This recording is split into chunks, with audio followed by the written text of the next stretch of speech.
Our story is about when Jesus calmed the storm.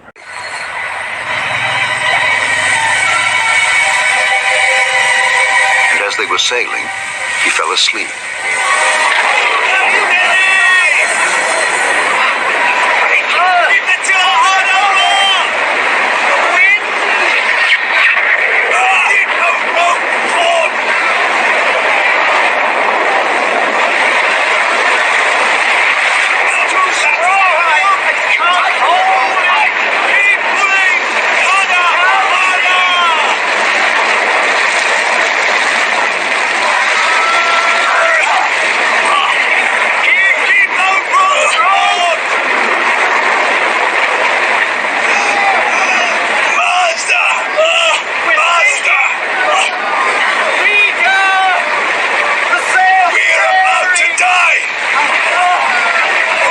Swamping us, we'll all drown!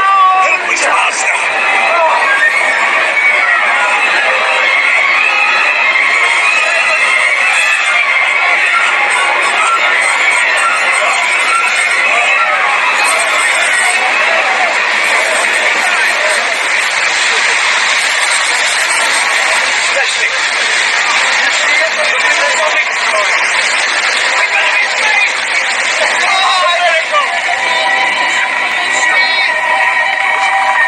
What manner of man is this?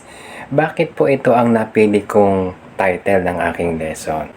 I'm Resi Domingo. Marami pong salamat sa mga kapatirang kaibigan na patuloy na sumusubaybay at nagre-react, nag-heart ang aking mga videos. Ang istoryang ito ng pagpapahupa ng bagyo ng Panginoong Jesucristo ay nakarecord sa 3 aklat na nakalista rito sa Matthew chapter 8 verse 25 to 27, Mark chapter 4 verse 37 to 41, and Luke chapter 8 verse 23 and 25. Iisang senaryo lang ito na kung saan itong tatlong writers meron silang kanya-kanyang version ng kwento when Jesus calmed the storm. At ang tatlong aklat na ito ay may mga variation, may mga konting differences ng pagpapaliwanag tungkol sa senaryong ito. Unang-una, dun sa Matthew at saka dun sa Book of Luke, pinaliwanag lang na ang Panginoon Jesucristo kasama ng mga disipulo ay sumakay ng malaking bangka. Okay, ship ang sabi rito. Sa Book of Mark naman, nabanggit din na meron pang ibang mga bangka na kasabay na pumalaot.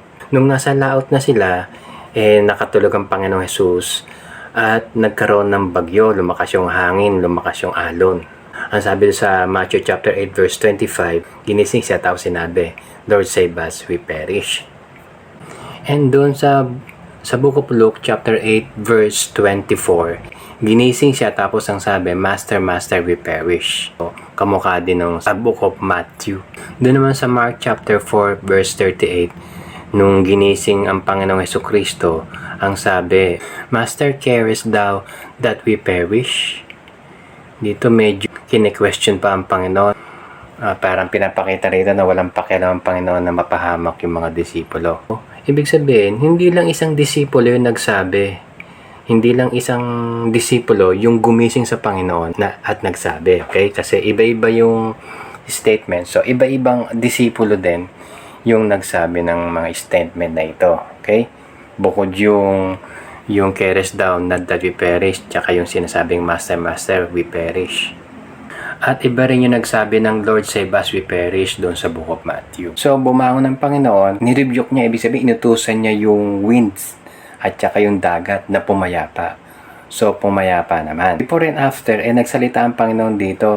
Before niya i-rebuke yung bagyo, sinabi niya, why are ye fearful, o ye little of faith?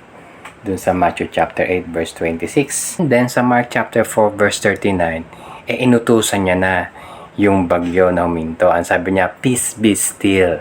At nagkaroon ng great calm. Kaya pumayapa ang kapaligiran, ang dagat, ang hangin. And then dun sa Mark 4 verse 40 ay kinausap niya, tinanong niya yung mga disipulo. Ang sabi, why are ye so fearful? How is it that ye have no faith? And then dun sa Luke chapter 8 verse 25, ang tanong niya, where is your faith? After nung Pinapayapa niya yung bagyo. At yung title natin dito na What Manner of Man is This?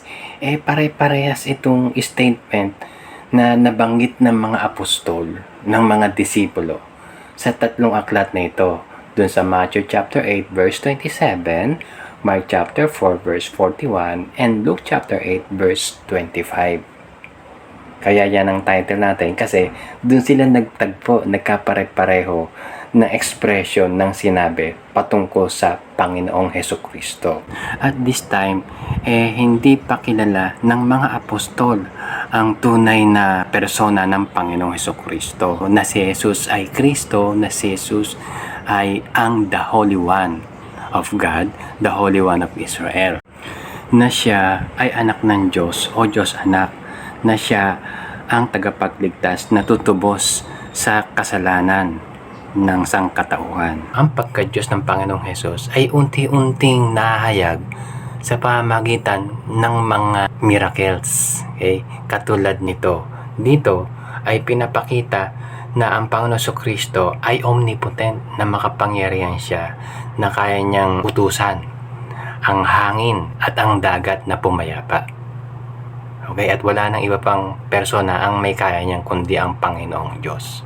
Ang pagiging Kristo ng Panginoong Hesus ay nahayag lamang nung natupad na yung prophecy na siya yung magbabayad ng kasalanan ng sangkatauhan doon sa krus ng Kalbaryo, nung nabuhos yung kanyang dugo na pangbayad sa lahat ng ating kasalanan, at nang siya ay muling nabuhay, na merong buhay na walang hanggan, na kung sino man yung sumampalataya sa Panginoong Hesus bilang Kristo, bilang tagapagligtas, ay hindi magdurusa, bagkos ay magkakaroon ng buhay na walang hanggan.